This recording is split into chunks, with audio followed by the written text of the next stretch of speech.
26 जुलाई यानी आज का दिन पूरे भारतवासियों के लिए काफी खास दिन है। दरअसल आज ही के दिन साल 1999 में भारत ने पाकिस्तान को कारगिल युद्ध में बुरी तरह से हराया था। घुसपैठ करने वाले पाकिस्तानी सैनिकों पर भारतीय सैनिकों की जीत और इस युद्ध में शहीद हुए भारतीय सैनिकों की याद में हर साल इस दिन को कारगिल विजय दिवस के रूप में मनाया जाता है। आज से 22 साल पहले जब ये युद्ध हुआ तो सबकी निगाहें इस युद्ध पर टिकी हुई थी। कारगिल के उस युद्ध को याद करते हुए DIS के संस्थापक विनय सर बताते हैं। तो जब मैं 1999 की बात करूं तो मैं स्वयं लखनऊ यूनिवर्सिटी में पढ़ता था, यूपीएससी की तैयारी करता था। तो जब आप यूपीएससी की तैयारी करते हैं तो आप आसपास की घटनाओं को एक अलग नजरिए से, एक प्रशासनिक नजरिए से देखने की कोशिश करने लगते हैं।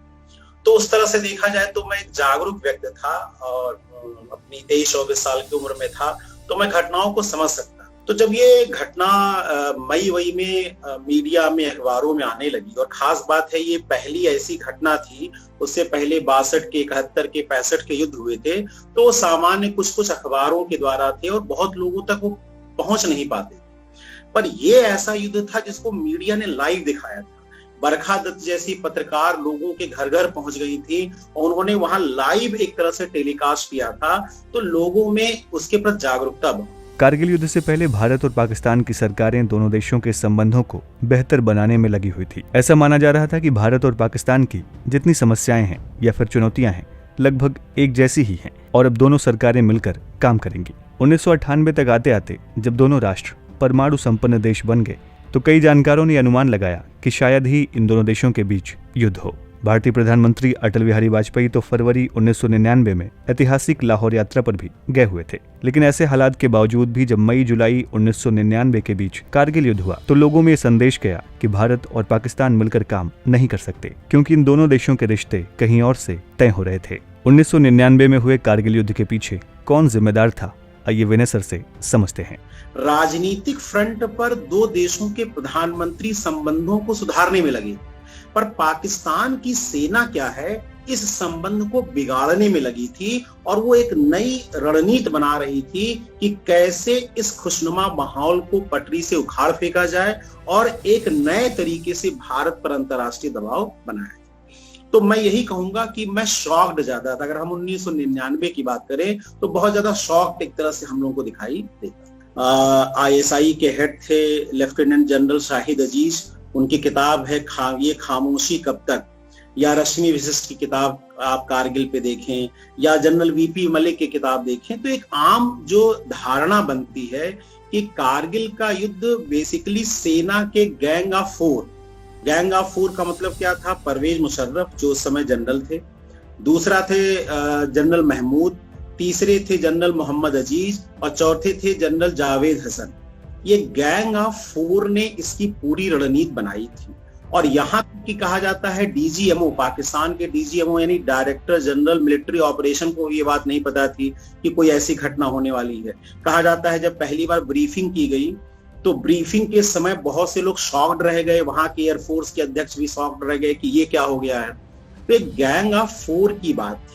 कारगिल युद्ध से पहले पाकिस्तान की सेना 2 युद्ध हार चुकी थी। इनमें पहला 1965 और दूसरा 1971 का युद्ध। ऑपरेशन मेघदूत के जरिए जब भारत ने सियाचिन पर भी 1984 में कब्जा कर लिया तो पाकिस्तान को बड़ा झटका लगा। पाकिस्तान सेना के अधिकारियों ने उसी समय सेना जनरल जियाउल हक के सामने एक प्रस्ताव रखा था और ये प्रस्ताव ये था कि सियाचिन जाने वाले लेह श्रीनगर मार्ग को अगर काट दें तो भारतीय सेना सियाचिन में अपने सैनिकों को सप्लाई नहीं कर पाएगी और ऐसे में भारत के साथ हमारी सौदेबाजी की क्षमता और बढ़ जाएगी। लेकिन सेना जनरल जियाउल हक कुछ कारणों के चलते इस प्रस्ताव पर आगे नहीं बढ़ सके। लेकिन आगे के सेना जनरलों ने इसी रणनीति पर काम किया और आगे 1999 में कारगिल युद्ध हुआ। परवेज मुशर्रफ ने ये प्लान अपने गैंग ऑफ फोर के साथ मिलकर बनाया था कि हम लोग क्या करेंगे, सियाचिन की उस पर सप्लाई लाइन काट देंगे, कश्मीर का हम लोग अंतर्राष्ट्रीयकरण कर देंगे।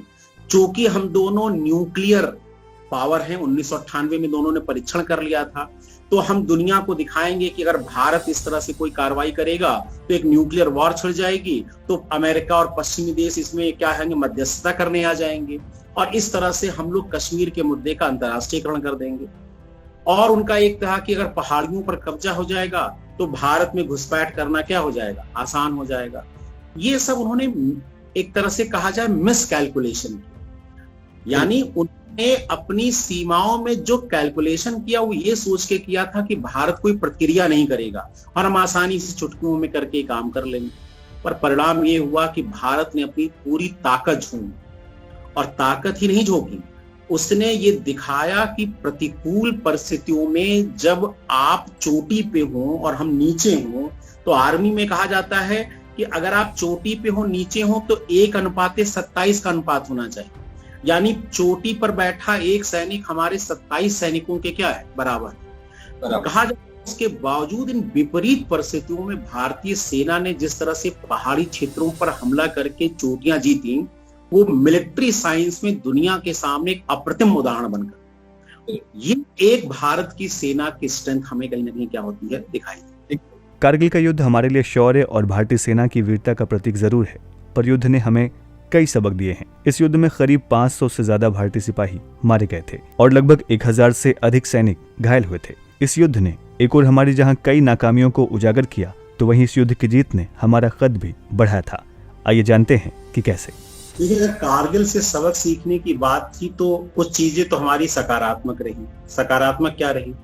सेना के मिलिट्री दृष्टिकोण से देखें तो हमने दुनिया को ये दिखाया कि हम विपरीत परिस्थितियों में भी क्या कर सकते हैं, लड़ाई लड़ सकते हैं और जीत सकते हैं। तो एक तो सेना के मनोबल के लिए बहुत बढ़िया था, अगर अच्छी बात करें। दूसरा, यही वो घटना थी जब भारत ने एक जिम्मेदार राष्ट्र के रूप में दुनिया के मंच पे अपने को प्रस्तुत किया कि 1998 में हमने परमाणु परीक्षण किया, उसके बाद हमने अपना 1999 में न्यूक्लियर डॉक्ट्रिन लेकर आए, नो फर्स्ट यूज का।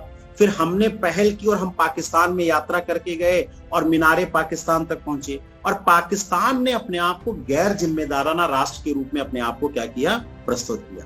तो हम तो जिम्मेदार राष्ट्र के रूप में प्रस्तुत हुए, और पाकिस्तान जब गैर जिम्मेदार राष्ट्र के रूप में आया तो वहां से अमेरिका और पश्चिमी देशों का रुझान पाकिस्तान से हट गया और भारत की तरफ रुझान आया। गलत बात इससे क्या, जो अभी तक हम नहीं दूर कर पाए।